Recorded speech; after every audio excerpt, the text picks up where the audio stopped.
ام المؤمنین حضرت سیدتنا عائشہ صدیقہ رضی اللہ تعالی عنہ فرماتی ہیں، میں نے نبی کریم رؤوف الرحیم علیہ افضل الصلاۃ والتسلیم کو فرماتے ہوئے سنا، اللہ عز و جل خاص طور پر 4 راتوں میں بھلائیوں کے دروازے کھول دیتا ہے۔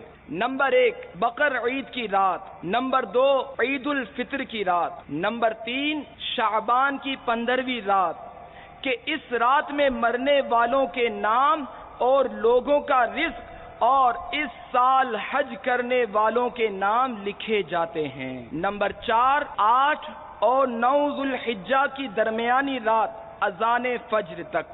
میٹھے میٹھے اسلامی بھائیوں، 15 شعبان المعظم کی رات کتنی نازک ہے، نہ جانے کس کی قسمت میں کیا لکھ دیا جائے۔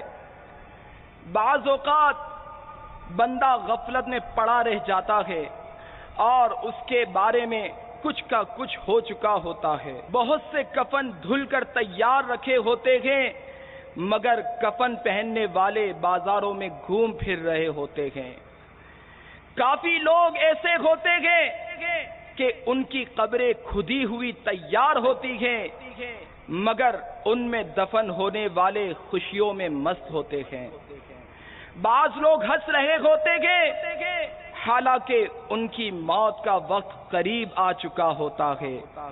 کئی مکانات کی تعمیرات کا کام پورا ہو گیا ہوتا ہے، مگر ساتھ ہی ساتھ ان کے مالکان کی زندگی کا وقت بھی پورا ہو چکا ہوتا ہے۔